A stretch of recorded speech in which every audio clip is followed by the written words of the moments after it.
Hi viewers, welcome back to my channel. நான் உங்கள் வித்யா ருத்ரன். இன்று நான் பார்க்க போகும் ஒரு சுவாரஸ்யமான தலைப்பு, இறைவனுக்கு முன் நம்மை எவ்வாறு உணர்வது. இதை நீங்கள் என்ன வகையாக யோசிக்கலாம்டா, இறைவன் முன்னிலையில் இப்போ இறைவனை நம்ம ஏன் வெளியில் பார்க்குறோம்னு நீங்கள் சில பேர் யோசிக்கலாம். ஆனால் உள்ளுக்குள்ளேயும் சரி வெளியிலையும் சரி அவர் அணுகிறது சில வழிமுறைகள் இருக்குது. நம்ம நார்மலாக எல்லோரும் கேள்விப்படுற வழிமுறைகள் பற்றி நான் கதைக்கல. இதில் நம்ம அணுகிற முறையில் சில விஷயங்கள் இருக்குது. அந்த விஷயங்களை என்ன விதமாக நம்ம கை கொள்ளும் போது இறைவனோட அந்த அன்பு, இறைவனோட அந்த நெருக்கம், அவர் என்ன விதமாக எங்களை பார்ப்பேர், என்ன விதமாக நம்மளுக்கே அறிமுகப்படுத்துவேர், இந்த விஷயங்கள் பற்றி தான் என்னுடைய வீடியோவில் நான் கதைக்கலாம்னு யோசிச்சிருக்கேன். அது என்னோட ருத்ரனோட அனுமதியின் பேரில். ஸோ வீடியோவுக்கு போவோம். என்னடா, இறைவனை நமக்கு உள்ளுக்குள்ளேயும் வெளியிலையும் பார்க்கணும். அதாவது நம்ம ஆழ் மனதில் முதலாவது, அடுத்த வெளிமுகமாக ரெண்டாவது. நமக்குள்ளே என்ன விதமாக அந்த இறைவனை நம்ம உணர்றோம் என்ற விஷயம் இருக்குது. அதாவது உள்முகமாக கண்ணை மூடும்போது நம்மளுக்கு பிடிச்ச அந்த இறைவனோட உருவம் நமக்குள்ளே வெளிப்படும், இல்லைண்டு இல்லை. அது நம்ம உள்முகமாக அவரை யோசிக்கிறது. இருந்தாலும் தியானத்தில் இன்னும் ஆழமாக யோசிக்கலாம், நான் அதை சொல்லலை. ஆனால் வெளிமுகமான்னு சொல்லி வெளியில் கண்ணு திறந்து சிலையை பார்க்குறோம் அந்த மாதிரியா அப்படின்னு நீங்கள் யோசிக்கலாம். இல்லை, அந்த சிலையும் உருவமாக மாறக்கூடிய தன்மையை பற்றி நான் சொல்கிறேன். உள்ளுக்குள்ள அவரை உருவமாக நீங்கள் பார்க்கும்போதோ இல்லை ஒளியாக பார்க்கும்போதோ அந்த ஒளிக்குள்ளேயும் அந்த உருவத்தன்மைக்குத்தான் போகுது. அதே மாதிரி வெளியில் நீங்கள் சிலையாக பார்க்கும்போது கூட அது உயிர் பெற்று இருக்கிற தன்மையை எங்களுக்கு வெளிக்கொணர்ற நிலை. அந்த நிலையை நம்ம முழுமையாக உணரோடுமெண்டா இறைவன் வசமாக நம்ம ரொம்ப ஆழமாக போகும். அதைத்தான் இன்றைக்கி நான் கொஞ்சம் தெளிவாக சொல்லலாம்னு யோசிக்கிறேன். நமக்குள்ளே பார்க்குற அந்த இறைவனோட உருவம், தோற்றம், ஒளி, இல்லை எதுவாக வேணுமென்றாலும் இருக்கலாம். நம்ம அதுக்கு ஒரு உருவத்தை கொடுக்குறோம், அவ்வளவுதான். இறைவன்ன்றது ஒன்று தான். நம்ம இந்த உருவம் என்ற ஒரு உருவ ரீதியான விஷயத்தை கொடுக்குறோம். ஆனால் எடுத்தோன்னே நம்மளால் அதை உள்முகமாக பார்க்குற தன்மைக்குள்ளே நம்ம போக இயலாது. சொல்லுவாங்க தான், உள்முகமாக பாருங்கள், உள்முகமாக பாருங்கன்ட்டு. உள்முகமாக எடுத்தவுடன் இந்த கலியுகத்தில் நம்ம எல்லாரையும் பார்த்துட முடியாது. அதுக்குத்தான் நம்மளை முதல்ல வெளியில் உணரும். வெளியில் உணரும் போது நம்மளன்னு சொன்னது நம்மளுக்குள்ளே இருக்கிற இறைவனை நம்ம முழுமையாக வெளியில் உணர்வோம். அந்த உணர்வு தன்மைக்கு ஒரு உருவங்க வேணும் தானே. அந்த உருவம் தான் சிலையாக இருக்குன்னு நீங்கள் கேட்கலாம். சிலையாக இருக்குத்தான். சிலைக்கு முன்னுக்கு போய் நீங்கள் கதைக்கிறீங்க. இப்போ நான் சிவலிங்கத்தை சொல்லுவேன், அம்மன் சிலையை சொல்லலாம், இப்போ கிருஷ்ணர் சிலை, எதுவாக இருந்தாலும் இந்த உலகத்தில் அந்த சிலைகளுக்கு முன்னுக்கு நம்ம போய் நின்று கதைக்கிறோம், பேசுகிறோம். அவங்க எங்களுக்கு எந்த ரெஸ்பான்ஸுமே அந்த நேரம் காட்ட முடியாது. ஆனால் அது உங்களுக்கு உருவத்தன்மையில் உங்களுக்கு முன்னுக்கே காட்சி அளிக்கும் போது அவங்களோட ரெஸ்பான்ஸை உங்களால் புரிஞ்சு கொள்ள முடியும் தானே. நான் அந்த விஷயத்தை பற்றி தான் இன்றைக்கி மென்ஷன் பண்ணுறேன். ஏனெண்டா நம்ம வெறும் கல்லாக ஒரு விஷயத்தை பார்க்குறத விட அதுக்கு ஒரு உயிர் கொடுத்து பார்க்கும்போது, இப்போ நம்ம அவங்களுக்கு முன்னுக்கு ஒரு உயிராக நினைக்கிறோம். அந்த உயிர் தன்மையை அவங்களுக்கு நம்ம கொடுக்கணும்னா, கல்லிலேயே கடவுளை பார்க்குறோம், கடவுளை தான் பார்க்குறீங்க எல்லாரும். ஆனால் அந்த கடவுளுக்கு ஒரு உயிர்த்தன்மை அவர் எங்களுக்கு முன்னுக்கு இருக்கிறது, இல்லை அந்த பெண் தெய்வமோ ஆண் தெய்வமோ எங்களுக்கு முன்னுக்கு அவங்க இருக்கிறது, அந்த உணர்வு ரீதியான தாக்கத்தை நம்ம உணரணுமெண்டா அந்த நெருக்கத்தை நம்ம உருவ ரீதியாக எங்களுக்குள்ளே கொண்டு வரணும். முதல்ல அந்த மாதிரி கொண்டு வரும்போது அங்கே சிலை இருக்காது, அந்த உருவமே உயிர் பெற்று இருக்கு. இதை வடிவாக கண்கூட நம்ம காணலாம். இறைவன் நம்மளுக்கு உயிர் என்ற விஷயம், உடல் என்ற ஒரு விஷயத்தை கொடுத்து அதுக்குள்ளே அந்த உயிர் என்ற விஷயம் எல்லாம் கொடுத்து அவருக்கு முன்னுக்கு வர வச்சிருக்கேன்டா, நம்மளும் அந்த சிலையை, அந்த அருவுருவத்தன்மையான லிங்க சொரூபத்தை ஒரு உயிராக பாவிக்கும் போது அவங்க நம்மளோட ப்ரேயர் சரி, இல்லை எந்த விஷயம் நம்ம கதைச்சாலும் சரி, இல்லை அவங்கள பார்த்துட்டு இருந்தாலும் சரி, அவங்களோட ரியாக்ஷன் எங்களுக்கு புரியும். எப்பண்டா, நீ தானே எனக்கு முன்னுக்கு இருக்கிறா, நான் சொல்கிற விஷயம் உனக்கு புரியும்ன்ட்டு நம்ம நார்மலாக கதைக்கிறது, அவங்க ரியாக்ஷன் முன்னுக்கு கொடுக்குற அந்த தன்மையில், இது ஒன்றும் கற்பனையாக நான் சொல்லலை, நான் இதை உண்மையாகவே பார்த்துருக்கேன். அந்த உணர்வு ரீதியான அந்த தாக்கம் எங்களுக்கு முன்னுக்கு கற்பனைன்ட்டு நம்ம சொல்லலாம். ஆனால் எங்களோட மைண்டிலேயே அவங்களோட முக பாவனை நல்லபடியாக விளங்கும். அது எங்களுக்குள்ள அந்த இறைவனோட நம்ம ஆழமாக எவ்வளவு தூரம் மூவ் பண்ணி நம்ம ரொம்ப ஆழமாக அந்த அன்பு, பாசம், காதல், நெருக்கத்தோடு இருக்கிறோம். இந்த உறவு முறைக்குள்ளே நம்ம கொடுக்குறோமே ஒரு நெருக்கம், அதை நான் திரும்ப திரும்ப வீடியோஸில் சொல்லிட்டு வருவேன். நீங்கள் உறவு முறைக்குள்ளே இருக்கிற நெருக்கத்தை இறைவனோட முடிஞ்ச அளவுக்கு ட்ரை பண்ணுங்க.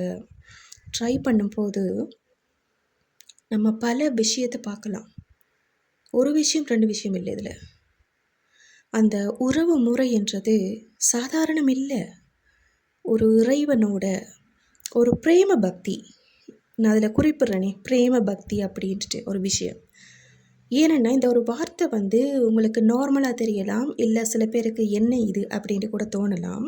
ஆனால் இதில் அனுபவிச்சிட்ருக்கிறார்களுக்கு தெரியும் அந்த இறைவனோட ஒவ்வொரு அசைவும், அவங்களோட பார்வையிலிருந்து அவங்க எங்களோட எப்படி மூவ் பண்ணுறாங்கன்று ஒவ்வொரு விஷயத்தையும் அனுபவிக்க முடியும் இந்த பிரேம பக்தியில். இறைவன் மீது உள்ள ஆழமான அன்பு, காதல் எது வேணுமென்றாலும் நீங்கள் யோசிக்கலாம். இந்த ஒரு விஷயம் அவங்களோட உள்ள அந்த நெருக்கத்தன்மையும், அவங்களோட விஷயத்தில் அவங்க என்ன சொல்ல வராங்க இந்த விஷயத்தையும் நம்ம ஆழமாக விளங்கி கொள்ள முடியும். நார்மலாக கோயிலுக்கு போகிறோம், வழிபாடு செய்கிறோம், பூஜை புனஸ்காரம் அர்ச்சனைன்னு சொல்லி எதுவும் செய்கிறோம். இல்லை நான் பாலாபிஷேகம் பண்ணுறேன், நான் கும்பாபிஷேகம் பண்ணுறேன், எது வேணுமென்றாலும் நீங்கள் செய்யலாம். ஆனால் உண்மையான பிரேம பக்தியோட நீங்கள் ஒரு கற்பூரம் தன்னு கொளுத்தாட்டி கூட மனதில் அந்த காதல் உணர்வு, அன்பு, பாசம் அந்த கண்ணீராக வெளிப்பட்டு, இல்லை உண்மையான அந்த மன சந்தோஷத்தோட ஒரு விஷயத்தை மனதுக்குள்ளேயே பூஜை பண்ணி நீங்கள் அதை முழுமையாக அவருக்கு வெளிப்படுத்தும் போது அவரை எதிர்பார்க்குறதே அதுதான். அந்த விஷயம் அப்போதான் அவங்கள நெருங்கும். நம்ம வெளியில் எது வேணுமென்றாலும் செய்யலாம், ஆனால் உண்மையான அந்த பிரேம பக்தியான விஷயத்துக்கு அவங்கள்ட்ட முழு மரியாதை இருக்குது. எப்பயுமே இறைவனை பல்வேறு வகையாக அடையலாம், நான் இல்லைன்னு சொல்லலை. தவம் பண்ணி அடைகிறவங்க தியானம் மூலமாக இறைவனை காண்பாங்க, இல்லை வேறு வேறு வழிகள் மூலம் பாவிப்பாங்க. இறைவனை பல வகையை அடையலாம் என்று இறைவனை குறிப்பிட்டிருக்கேன். இருந்தாலும் இந்த உறவு முறைக்கு ஒரு அங்கீகாரம் தனியாக கொடுக்கப்பட்டுள்ளது அப்படின்ட்டு தான் நான் தெளிவாக சொல்லுவேன். இந்த நம்ம ஒரு ரோட்டில் போகிறோம்னா சில ஷார்ட்கட் ரோட் மூலமாக அந்த இடத்தை நம்ம அடைய முடியும். ஆனால் அந்த ஷார்ட்கட்டில் சில நேரம் பிரச்சனைகளும் இருக்கலாம், சில நேரம் நல்ல விஷயமும் இருக்கலாம். நம்ம அதை கண்டு பயந்துடக்கூடாது. ஏன்னா இறை பாதையை பொறுத்த வரைக்கும் அது நேரடியாக தான் நம்மளுக்கு இருக்கும். ஏன் அந்த நேரடி ரூட்டில் கூட எவ்வளோ ப்ராப்ளம்ஸ் இருக்குது. ஷார்ட்கட்டில் தான் ப்ராப்ளம் இருக்குது, நேரடி ரூட்டில் ப்ராப்ளம் இல்லையா? எல்லாமே இருக்குது. நாம் எவ்வளோ கஷ்டப்பட்டு இறைவன் அடைகிறோம் என்றுட்டு நீங்கள் சொல்லலாம். நீங்கள் என்ன பிரேம பக்தியை பற்றி சொல்கிறீங்கன்ட்டு. ஆனால் இந்த பிரேம பக்திக்குள்ள விஷயமே இதுதான். ஏனெண்டா ஒரு விஷயத்தை நெருங்கும் போது, அந்த விஷயம் எங்களுக்கு கிடைக்கும் போது, அந்த என்ன சொல்கிறது, நம்ம அதுக்கு எவ்வளவு எஃபோர்ட் போட்டோம் என்ற விஷயம் இருக்கே, அது நம்ம போடுற எஃபோர்ட் இல்லை. உண்மையான அன்பு வைக்கும்போது அந்த இறைவனே எங்களுக்காக போடுற எஃபோர்ட் அது. நம்ம எங்கட இதால் இப்போ சில விஷயம் நான் இது செய்தேன் அது செய்தேன்னு சொல்லுவாங்க. இங்கே நம்ம எதுவும் செய்கிறது இல்லை, எல்லாமே அவர் தான் செய்கிறார். எல்லாம் இறைவனுக்குரியது மட்டும்தான். நம்ம வெறும் பொம்மைகள் இந்த உலகில். அப்படி இருக்கும்போது அந்த பொம்மைகளுக்குள்ளும் அந்த காதல் உணர்வையும் தன் மேலே பாச உணர்வையும் முழுமையாக விதைச்சு அவர் எங்களை விரும்பி, இல்லை நம்ம விரும்பி, ரெண்டு உயிரும், அது பரம்பொருள், நம்ம இங்கே ஜீவாத்மாவாக இருக்கிறோம். அப்போ அந்த 2 உயிரும் ஒன்றை விரும்பி அந்த இணைப்பில் இருக்கிற அந்த சந்தோஷம் இருக்கே, அது நார்மலாக நான் இது கொடுத்தேன், அது கொடுத்தேன், இது செய்தேன், கோயிலுக்கு போய் இப்படியெல்லாம் செய்தேன், இது எதுலேயுமே வராது. மன ரீதியான உணர்வுகளுக்கு ஒரு தனி விஷயமே இருக்குது. எப்பயுமே அது ஒரு அங்கீகரிக்கப்பட்ட ஒரு விஷயந்தான். மனம் என்ற கலை அழியணுமென்று சொல்லுவீங்க, ஆனால் அந்த மனம் மூலம்தான் நம்ம அந்த இறைவனையே முழுமையாக யோசித்து உணர்வுகளை அவர் மேலே கொண்டு போக முடியும். இந்த உடல் என்னத்துக்கு கொடுத்தவர்? மனம்ன்றதை அழிச்சிட்டு நம்ம அப்படியே கிடக்கிறதுக்கு தானா? நம்ம அதை யோசிக்க வேணாமா? மனம்ன்ற விஷயத்தை அவர் கொடுத்ததே அவரை முழுமையாக நம்ம ஆக்கிரமித்து அவரோட உண்மையான அந்த பாசத்தையும் அன்பையும் நம்ம புரிஞ்சு கொள்ளணுமென்ற ஒரு விஷயத்தால். நான் மனம் அழியணுமென்ற விஷயத்தை நான் குறிப்பிட்டு சொன்னதுக்கு காரணம், அப்படி கதைக்கிறதுல எங்களால் சில விஷயங்களை புரிஞ்சு கொள்ள முடியாத தன்மைக்குள்ளேயே நம்ம போயிடுவோம். ஏன்னா இந்த உடலை கொடுத்ததே இறைவன் தன்னை உணர்றதுக்கு தான், தன்னை அனுபவிக்கிறதுக்கு, தன்னை நேசிக்கிறதுக்கு. அந்த உயிர் தன்னை நேசிக்கணும், அந்த ஒரு விஷயத்துக்கு தான் இந்த உடலே கொடுக்கப்பட்டிருக்கு.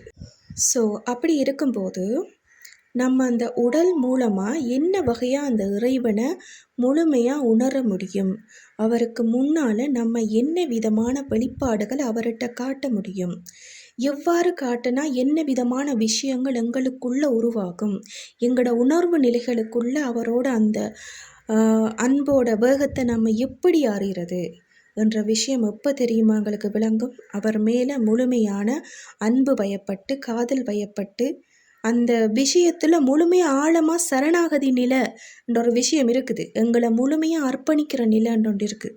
அந்த நிலைக்குள்ளே போனால் மட்டும்தான் அந்த இறைவனோட அந்த உண்மையான விஷயங்களை கூட நம்ம அறிய முடியும்.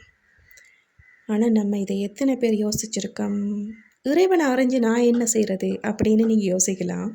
இறைவனை அறிஞ்சால் நம்மளை அறிஞ்சதுக்கு சமன். என்ன எப்படி அறிகிறது அப்படின்ட்டு கன பேர் யோசிப்பீங்க தான், யோசிச்சு கொண்டு தான் இருக்கிறாங்க இன்னமும். என்ன எப்படி அறிகிறது, எனக்குரியது எப்படி உணர்றது?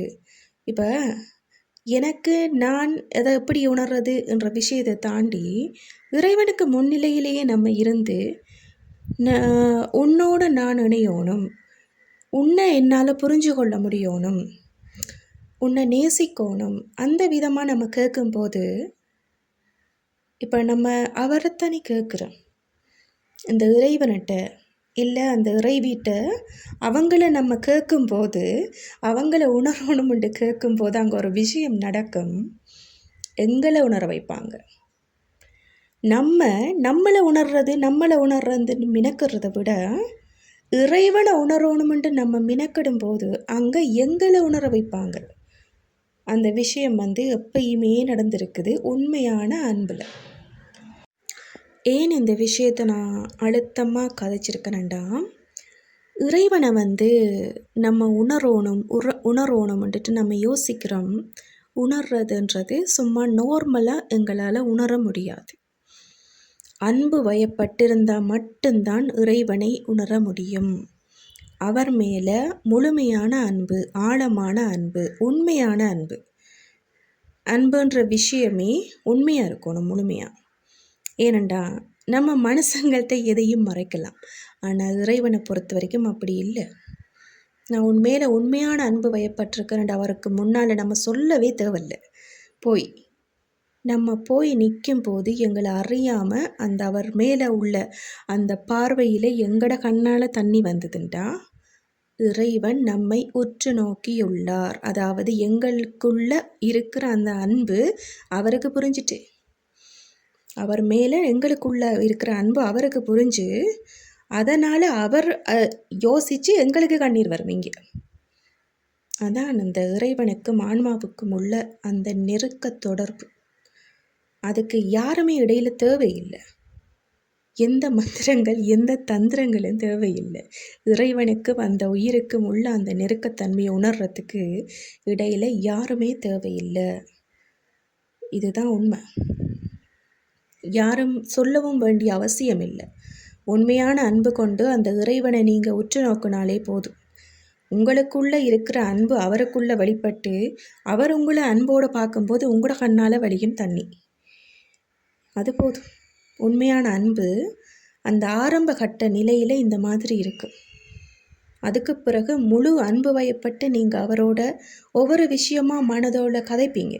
அந்த இறைவன் மேலே நம்ம அன்பு வயப்பட்டு நம்மளை அறியாமலே மனிதர்கள்ட்ட கதைக்கிற விஷயத்த நீங்கள் இறைவன்கிட்ட கதைக்க தொடங்குவீங்க. உங்களை அறியாமலே மனதால் நீங்கள் இருக்கிற இடத்துலையே கதைக்க தொடங்குவீங்க. ஏனெண்டா அந்த அன்பு வயப்பட்டு நீங்கள் வெளிப்படுத்தின அந்த பார்வை உங்கள் மேலே அந்த அன்பு இறைவனுக்கு முழுமையாக்கும். அப்போ எப்போவுமே அந்த உயிரோட அந்த நெருக்கத்திலேயே இருப்பீர். இருக்கும்போது அவர் உங்களை யோசிக்கும் போது நீங்கள் உங்களை அறியாமல் அவர்கிட்டயே கதைப்பீங்க. இப்படி இருக்குது, இந்த மாதிரி இருக்குது, இல்லை இந்த விஷயம் எல்லாம் இருக்குது, எனக்கு வந்து ஒன்றை பார்க்கணும் அதை நீங்கள் உங்களை அறியாமலேயே கதைப்பீங்க. ஏனெண்டா அந்த மனதுக்குள்ளே அந்த அன்பு வயப்பட்டு இருக்கிற தன்மை அதுக்கு பேர் எவ்வளோ பேர் வைப்பாங்க. ஆனால் உண்மையாகவே இறைவனுக்கும் அந்த உயிருக்கும் மட்டும்தான் தெரியும் அந்த அன்பை எவ்வளவு ஆழமாக கொண்டு போகணும் என்ற விஷயம். அது மற்ற நபர்களால் புரிந்து கொள்ள முடியாது. அதால் அவங்க என்ன இது எப்போ பார்த்தாலும் இறைவன் நெருக்கமாகவே இருக்கிறாங்க, ஏன் இந்த மாதிரி இருக்காங்க? ஏன்னா அதுக்கு தான் இந்த பூலோகத்தை பிறந்திருக்கோம். இறைவனை உணர்றதுக்கு தான் எங்களுக்கு இந்த மனித உடல் அது ஒரே கிடைக்காது. அப்பேற்பட்ட மனித உடலை கொடுத்து தன்னை உணர வச்சு தன்னை அனுபவிக்க வைக்கிறேன்டா நம்ம அதை யோசிக்கணும். அப்போ அவரை உணர்ந்து தானே ஆகணும். அந்த உணர்வு தன்மைக்கு ஒரு பேரை கொடுங்களேன். உண்மையான ஒரு உறவு முறையான அந்த அன்பை கொடுங்களேன். எந்த அன்புமே இல்லை, நிபந்தனை இல்லாத ஒரு அன்பு. எந்த விஷயமும் யோசிக்க வேண்டிய அவசியம் இல்லைங்க. ஒரு ஆழமான அன்பு. மனிதர்கிட்ட காட்டுற அந்த விஷயத்த அது உண்மையாக இருக்கலாம், பொய்யாக இருக்கலாம் மனிதர்கிட்ட. ஆனால் இறைவன்கிட்ட அது முழுதான ஒரு உண்மையான தாக்கத்தை எங்களுக்குள்ளே உருவாக்கிட்டுதுண்டா ஒரு பாசிட்டிவான தன்மை எங்களை முழுமையாக அவங்களுக்கு சமர்ப்பித்த ஒரு தன்மை அது. எங்களை அறியாமலே நாங்கள் எங்களை சமர்ப்பிக்கிறோம் அப்படின்னு நம்ம யோசிக்கிறோம். ஆனால் உண்மையாக அங்கே இன்னொரு விஷயம் நடக்கும். அதாவது என்ன சொல்லுவாங்கண்டா, இப்போ பக்தி மார்க்கம் சமர்ப்பணம் அது இறைவன்கிட்ட நம்மளை முழுமையாக சமர்ப்பிக்கிறது அப்படின்னு நம்ம யோசிக்கிறோம். உண்மையை சொல்லப்போனால் இறைவன்கிட்ட நம்மளை சமர்ப்பிக்கிறதுண்டா இன்னொரு விஷயம் அங்கே நடக்கும் தானே. ஒரு வினைக்கு எதிர்வினை இருக்குது. அதே மாதிரி நீங்கள் உங்களை முழுமையாக சமர்ப்பிக்கும் போது இறைவன் தன்னை உங்கள்கிட்ட முழுமையாக சமர்ப்பிப்பேர். இந்த விஷயத்தை கவனிச்சிருக்கீங்களா? உண்மையான காதல் இறைவன் மேலே உள்ளவர்களுக்கு இது நன்றாக தெரியும். ஏனெண்டா நம்ம இறைவன்கிட்ட நம்மளை முழுமையாக அர்ப்பணித்து எல்லாமே அவருக்குரியதாக யோசித்து நம்ம செய்யணுமென்ற பாக்கியத்தை மட்டும்தான் நம்ம வெளியில் கதைப்போம். அவர் தன்னை முழுமையாக சமர்ப்பிப்பேர்ன்ற விஷயம் நம்ம வெளியில் கதைச்சே இருக்க மாட்டோம். அது அப்படி இறைவன் தன்னை முழுமையாக சமர்ப்பிப்பேர்.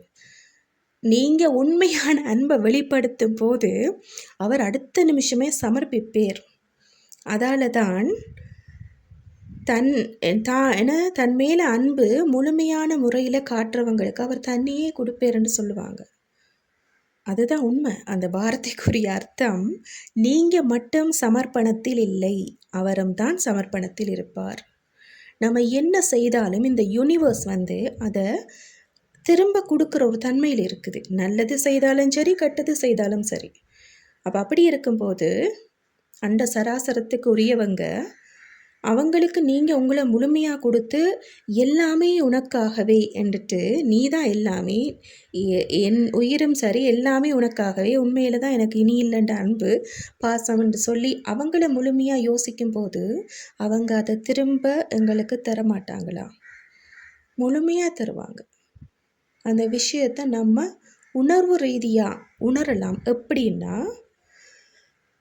நம்ம கோயிலுக்கு போகும்போது ஒரு சிலையாது வளமையாக எல்லாருக்கும் தெரிகிற மாதிரி தெரியும். ஆனால் உண்மையாக மனதில் இறைவன் மேலே காதல் உணர்வு, பாச உணர்வு, அன்பு, ஸ்நேக உணர்வுகள் உள்ளவங்களுக்கு அந்த சிலை உருவ ரீதியாக தெரியும். அதாவது உணர்வு ரீதியாக ஒரு பெண்ணோ ஒரு ஆணோ தனக்கு முன்னுக்கு இருந்து கதைக்கிறது, ஒரு அலங்காரம் பண்ணின ஒரு பெண். இப்போ இறைவனோ இறைவியோ அலங்காரம் பண்ணி தங்களுக்கு முன்னுக்கு இருந்து கதைக்கிறது தான் அவங்க உணர்வாங்க. அது எவ்வளவு பெரிய கொடுப்பனை தெரியுமா? லேசப்பட்ட விஷயம் இல்லை நான் சொல்கிறது. ஏன்னா அந்த உணர்வை எப்போ கொடுப்பாங்க? முழுமையான அன்பு இறைவன்கிட்ட நம்ம காட்டும் பட்சத்தில் அந்த சிவலிங்கமோ இல்லை அந்த இறைவியோட சொரூபமோ எங்களுக்கு முன்னுக்கு உயிர் பெற்ற நிலையில் இருக்கும். அவங்களோட ஒவ்வொரு அசைவும், அவங்களோட பார்வையிலிருந்து, அவங்க எங்களை பார்க்குற விதத்திலிருந்து, அவங்களோட புன்னகையிலிருந்து, அவங்களோட ஒவ்வொரு அசைவும் நம்மளுக்கு இப்போ டிவியில் சில விஷயங்கள் காட்டுவாங்க, இறைவன் வேறு எப்படி இருப்பேர். பட் டிவியில் தான் பார்க்கணுன்ற அவசியம் இல்லை. நம்ம உண்மையான அன்பு வச்சுருந்தா நம்ம எல்லா இடத்துலையுமே அதை உணர முடியும். கோயிலில் மட்டும் இல்லை. ஏன்னா அவங்க தானே எங்கள்கிட்ட சமர்ப்பணத்தை கொடுக்குறாங்க. அப்போ எங்களோட தான் எப்பயும் இருப்பாங்க. அப்போ அந்த உணர்வை நம்ம நேரடியாகவே உணரலாம். கண்ணை மூடினாலும் கண் திறந்தாலும் அவங்க எங்களுக்கு முன்னுக்கு நிற்கிறது, எங்களுக்கு பக்கத்தில் இருந்து கதைக்கிறது, எல்லா விஷயத்துலையும் அதை உணர முடியும். ஒரு சாதாரண மனுஷனோட அந்த நிலைமையை இறைவன் எங்களுக்காக எங்கள் மேலே அன்பு கொண்டு அதை செய்வேன். ஸோ இறைவனுக்கு முன்னுக்கு நாம் நம்மளை உணர்ந்து கொள்கிற முறை என்ன வழியில் இருக்கும் என்ற விஷயத்தை இப்போ குறிப்பிட்டிருக்கேன். இந்த மாதிரி இறைவனை உணர்வு பூர்வமாக பிரேம பக்தி மூலம் ஆழமான அன்பு செலுத்தி அவங்களோட அந்த தன்மையை எங்களுக்குள்ள முழுமையாக்கி அவங்கள முன்னுக்கே நம்ம உணர வழிக்கிட்டோம்டா, அவங்கள உணர்ன்ற தன்மைக்குள்ளே போயிட்டோம்டா, எங்களுக்கு நாங்கள் யாருன்ற விஷயம் உட்பட நம்ம எதுக்கு இந்த பூலோகத்தில் வந்திருக்கோம், என்னத்துக்கு வந்திருக்கிறோம், எதுக்காக வந்திருக்கோம், என்ன செய்துட்ருக்கோம், என்ன இன்னும் செய்யணும், எது செய்யக்கூடாது, பல விஷயங்கள் உணர வைப்பாங்க. முதல்ல அவங்கள உணருங்க. எல்லாத்துக்கும் அவங்கள உணருங்க. அவங்கள உணர்ந்து அவங்கள அன்பு வயப்பட்டு நீங்கள் ஒரு குழந்தைய பார்க்குற மாதிரி, இல்லை ஒரு தகப்பனை பார்க்குற மாதிரி, தாயை பார்க்குற மாதிரி, கணவன் மனைவி எது வேணுமென்றாலும், காதலன் காதலி, அவங்க மேலே ஒரு அன்பை காட்டுவீங்களே, அந்த அன்போட அந்த தாக்கத்தை கடவுள் மேலே வச்சு பாருங்க. நீங்கள் யாருன்றதை உங்களுக்கு கண்ணாடியாகவே காட்டுவீர். இந்த விஷயம் கணக்க பேருக்கு புரியும். புரியாமல் இருந்தாலும் இனி புரிஞ்சிடும் அநேகமாக. ஏனெண்டா பிரேம பக்தி மனம், உணர்வுகள், இதயம், மூளை எல்லாம் சம்மந்தப்பட்டது. இந்த உடலோட முழு அங்கங்களும் ஒர்க் பண்ணும். இந்த விஷயத்தில் தனியாக ஒன்று இல்லை. நான் சொன்னது எல்லாமே ஒர்க் பண்ணும். எல்லாமே இறைவனுக்காக ஒர்க் பண்ணும். அந்த ஒரு சமர்ப்பண நிலையை நம்ம கொடுக்கும்போது தான் அங்கேருந்து முழு சமர்ப்பண நிலையை நம்ம பார்க்கலாம். நம்ம ஒரு ஸ்டெப்ஸ் எடுத்து வச்சு தான் கொடுக்குறோம். அங்கே அவங்க 10 ஸ்டெப்ஸுக்கு தாண்டிடுவாங்க எங்களுக்கு முன்னால். ஸோ இந்த விஷயத்தை பற்றி இன்றைக்கி கொஞ்சம் டீப்பாக கதைக்கணும்னு யோசிச்சேன். என் ருத்ரன் அதை முழுமையாக கதைக்க வச்சுட்டு, இதான் உண்மையான விஷயம். இந்த உணர்வுகள் சம்மந்தப்பட்டு இறைவனை நெருங்குறன்ற விஷயத்துக்குள்ளே இருக்கிற இந்த டீப்னஸ், அதை நம்ம உணர்ந்து கொண்டோம்னா அவங்க வசமாகலாம். முழுமையாக அவங்களோட கலக்கிற தன்மைக்குள்ளேயே இந்த பிறவியை நம்ம முடிக்கலாம். அதுதான் இந்த பிரேம பக்தியோட சூட்சமான தன்மை. அதாவது உணர்வு ரீதியாக இறைவனோட இரண்டரை கலக்கிற தன்மை.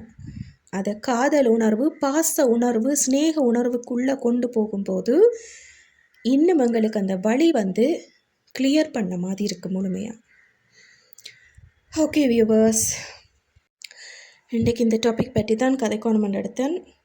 ஸோ இன்னும் ஒரு டாப்பிக்கோடு நான் உங்களை மீட் பண்ணுறேன். நான் உங்கள் வித்யா ருத்ரன். நன்றி.